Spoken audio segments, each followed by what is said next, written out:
제가 스피치할 주제는요, 두 가지 사건으로 보는 나의 변화라는 제목으로 한번 제가 지어봤고요. 부제목으로 변화는 참 쉽지 않죠, 그렇죠?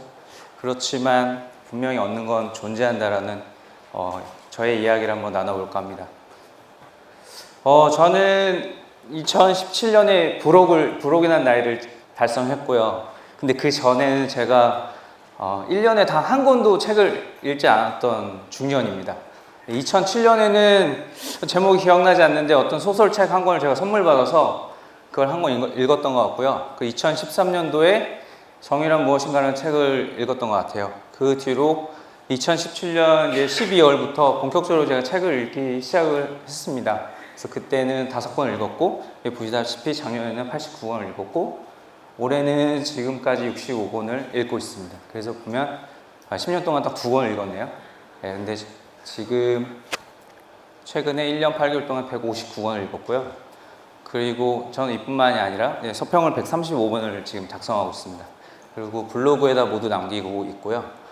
하여튼 제가 어떻게 이렇게 바뀌었나, 왜 이렇게 바뀌었나를 한번 좀 이야기를 나눠볼 거예요. 저한테는 크게 2가지 사건이 있었거든요. 그 2가지 사건은 첫 번째 지점은 정의란 무엇인가를 읽기 시작한 그 지점이고요. 두 번째는 다독을 시작한 2017년 12월이라고 볼 수 있습니다.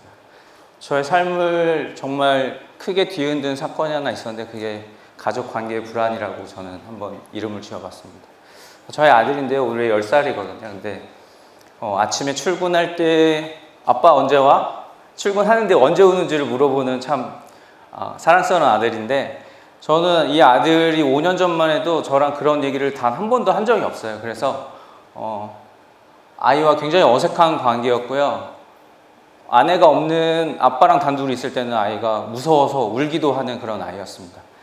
그리고 대화가 전혀 없었던 부부였고 육아도 힘들고 저는 뭐 돈 버는 기계로 일을 하느라 너무 힘들어서 전혀 대화가 없는 부부였습니다. 그래서 너무나도 이게 안타까운 거예요. 어떻게 변화해야 될지, 이걸 어떻게 해결해야 될지도 전혀 모르겠고 하는 방법도 몰랐지만 이 목표가 생겼어요. 너무나도 간절한 저의 목표가 생겼어요. 그래서 아이와 애착 형성을 어떻게 해야 될까, 아내와 소통은 어떻게 해야 될까라는 강렬한 저의 그런 의지가 이런 목표로 표출이 된 것 같습니다. 근데 왜 이런 문제가 발생하는지를 한번 되짚어 보면 아이가 3살 때부터 저는 해외로 출장을 다니는 그런 회사에 다니고 있었습니다.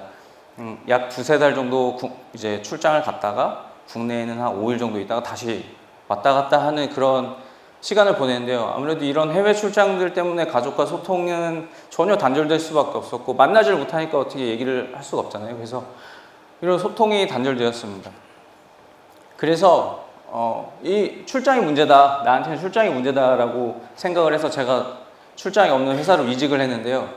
전혀 나아지지 않았습니다. 그래서 위기의 순간이 찾아왔습니다. 제가 이렇게 이직을 하고 다시 회사를 다니면 좋아질 줄 알았더니 더 심해지더라고요. 그래서 저희가 부부싸움을 하고 나랑 살기 싫지라는 말이 나왔습니다. 근데 이혼은 하지 않았고 지금 이렇게 잘 살고 있지만 굉장히 위기의 순간이었습니다. 제가 봤을 때 정말 위기의 순간이었던 것 같고 그렇게 회사를 다니던 중에 직장 동료가 저한테 책을 한 권 선물해 줬어요.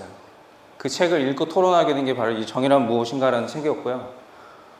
단순히 책만 읽는 게 아니라 그 친구와 점심시간에 계속 제가 읽은 부분에 대해서 얘기를 하면은 반대되는 얘기를 많이 해줬고 저는 생각에 대한 다양성을 조금 인정을 하게 됐습니다. 그래서 나에게 문제가 있었다라는 것을 정말 많이 깨달았고 여기서부터 조금씩 저는 변화하기 시작했습니다. 아주 조금 변했던 것 같아요. 네, 그러던 중 아이가 이제 5살 때 유치원 생활을 하게 됩니다. 근데 저희 2가지를 제가 겪었는데 하나는 유치원 생활에 있을 때 부모 교육과 피터팬과 후크라는 행사를 하나 제가 경험을 합니다. 이 부모 교육에서 그 강의하시는 강사분께서 사랑에 대한 정의를 새로 해주시더라고요. 전 이 문장을 처음 들었는데 사랑은 대상이 느껴야 사랑이다라고 얘기를 하시더라고요. 그래서 이 얘기를 딱 듣는 순간 나는 아내를 사랑하고 아들을 사랑한다고 얘기했지만 그들은 과연 느끼는지는 저는 전혀 모르고 있었던 것 같아요. 그리고 이 피터팬과 후크라는 행사를 통해서 아이의 공격성과 애착 형성을 시작하게 됐습니다. 이 공격성이라는 것 자체가 누구를 해코지하고 때리고 이런 걸 얘기하는 게 아니라요. 부당한 대우를 받았을 때 그것을 표출하는 에너지, 그게 삶의 원동력이 되는 에너지를 이제 얘기하는데, 아이들의 이 가장 대항하기 힘든 사람이 바로 거의 대부분이 아빠거든요. 그래서 제 아빠들이 보통 다 후크가 되고 아이들이 피터팬이 됩니다. 그래서 이 피터팬이 아빠들을 다 물리쳐요. 칼싸움을 해서 다 물리치고 환호성을 지르면서 공격성을 회복합니다. 이 시기부터 애착 형성이 시작됐다고 저는 볼 수 있을 것 같아요. 왜냐면은 제가 이제 퇴근하고 집에 오면은 아이는 항상 칼을 들고 기다리고 있었고, 저는 네, 한 10번은 똥침을 당해야지, 이제 똥침 당하면 죽는 거거든요. 이렇게. 그래서 한 몇 달 정도를 이렇게 아이와 유대관계를 맺고 지냈던 것 같아요. 이게 바로 애착 형성의 시작이었는데요. 아이는 그 순간에만 저랑 잘 놀았고, 그 외의 시간에는 그렇게 저한테 다시 이렇게 애착이 없었던 것 같아요. 그 행동 자체가 제가 어쨌든 간에 문제가 있었던 거고, 그것을 해결하기 위해서 제가 또 한 가지를 부모 교육에서 배웠습니다.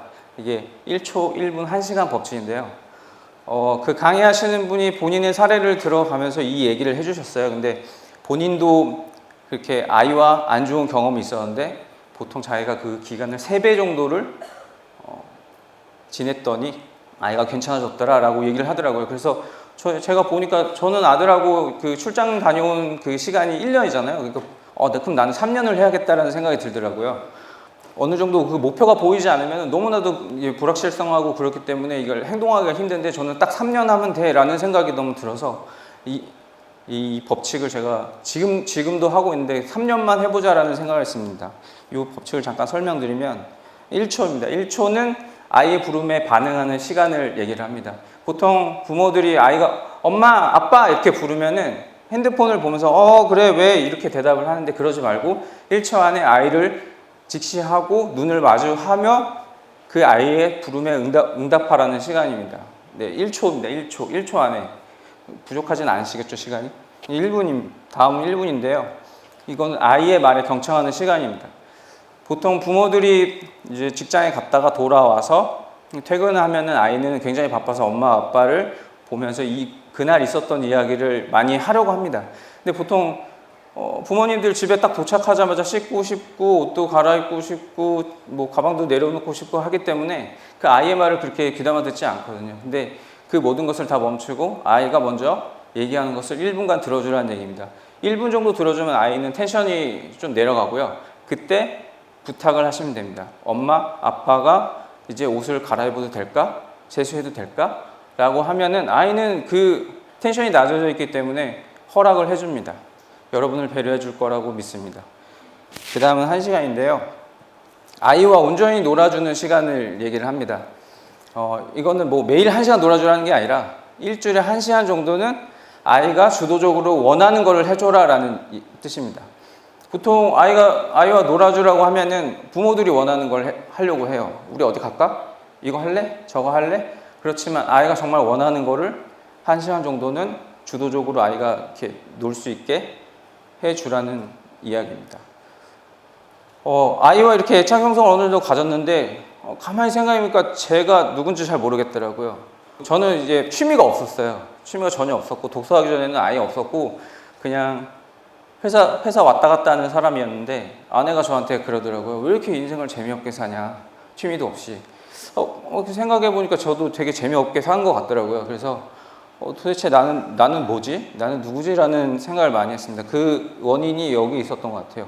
정말 무기력한 삶이었고, 직장에서는 매너리즘에 빠져서 5년 넘게 이렇게 공부도 하지 않고, 나 정도는 뭐 됐지 뭐 이런 식으로 그냥 무기력하게 살았던 것 같고, 주도적이지 않았던 삶이었던 것 같아요. 누군가가 시키는 일만 하고 제가 주도적으로 뭔가를 해봤던 적은 별로 없는 것 같아요. 그래서 취미가 없었던 것 같고, 그런데 우연히 저 인생선배 개념 줄에서 제 페이스북을 잘 안 하는데, 우연히 페이스북에서 저 줄에서 영상을 보고 웅이사님이 고개 끄덕끄덕하는 뒷모습을 보면서 꿈이라는 걸 제가 한번 생각해 보게 됐습니다.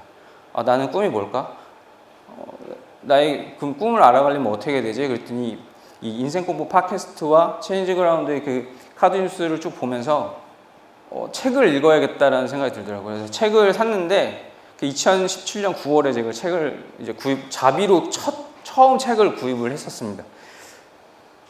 근데 바로 못 읽었어요. 제가 한 30페이지 정도 읽고 그냥 덮어뒀어요. 그러다가 이제 2017년 12월부터 본격적으로 읽기 시작했습니다. 그 사이에 이제 인생 공부 이제 팟캐스트를 쭉 들으면서 책은 어떻게 읽어야 되고 왜 읽어야 되고 글은 왜 써야 되는지를 어떤 자극 같은 것 이런 걸 제가 굉장히 많이 받아서 독서와 글쓰기를 그때부터 이제 본격적으로 시작을 했습니다. 그래서 변화가 조금씩 오더라고요. 일단은 첫 달에 다섯 권의 책을 읽고 나는 그래도 한 달에 5권의 책을 읽고 5번의 서평을 쓸 수 있구나라는 생각을 그때 메타인지를 많이 높였고요. 어쨌든 서평을 쓰기 위해서는 블로그를 개설해야겠고 블로그에다가 쭉 남겨야 됐거든요. 근데 블로그에 서평을 이제 쓰다 보니까 신 박사님이 공유도 한 번씩 해주고 그러면서 많은 이웃이 생겼어요. 그래서 그 이웃분들의 글을 보니까 치유의 글쓰기라는 게 있다고 하더라고요. 근데 이게 뭘까? 과연 글을 쓴다고 내가 그게 해결이 되는가? 잘 모르겠지만 그렇다고 하니까 저도 그냥 한번 해봤어요. 그래서 정말 많이 썼어요. 저 치유의 글쓰기가 거의 A4 용지 60페이지 정도 썼고요. 블로그 아까 그 정도 130편 정도 썼고 그렇게 제 마음의 안정이 많이 찾아왔습니다. 이렇게 마음의 안정이 찾아와서 저는 지금 자살 예방 캠페인을 하고 있거든요. 그래서 마음이 아픈 사람들을 많이 보듬어 줄 수 있게 제가 더 많이 안정 찾은 걸 그분들에게 되돌려주고 싶은 이타적인 마음을 많이 갖게 됐습니다. 두 가지 사건의 공통점이 한 가지가 있어요. 강력한 동기부여인데요. 이게 X축이 시간이고 Y축은 욕망 뭐 그런 걸로 보시면 되는데 회피 동기는 노란색이고 접근 동기는 초록색으로 보시면 됩니다. 접근 동기가 내적 동기라고 보시면 되고 회피는 외적 동기라고 보시면 됩니다. 저는 회피 동기로 1초, 1분, 1시간이라는 이런 것들을 만들어서 그리고 애착 형성 접근 동기를 강화시켰고 독서와 글쓰기를 통해서 자아 정체성을 내가 누구인지 이런 것들을 점점 더 풍성하게 만들어 갔습니다. 한번 물어보고 싶어요. 여러분의 행복은 무엇이라고 생각하시나요? 저희 아들한테 물어봤어요. 저희 아들이 이름이 민준인데 민준아 행복이 뭐라고 생각해? 했더니 저희 아들이 이렇게 대답을 했습니다. 마음속에서 사랑을 느끼는 거지? 라고 이야기를 했습니다. 그리고 아빠 난 행복해? 라는 말을 저한테 해줬습니다. 저도 이 얘기를 들으니 마음속에서 사랑을 많이 느끼는 것 같고 행복한 감정을 느꼈던 것 같습니다. 여러분도 모두 마음속에서 사랑을 느끼셨으면 너무나도 좋겠습니다. 네, 경청해 주셔서 고맙습니다.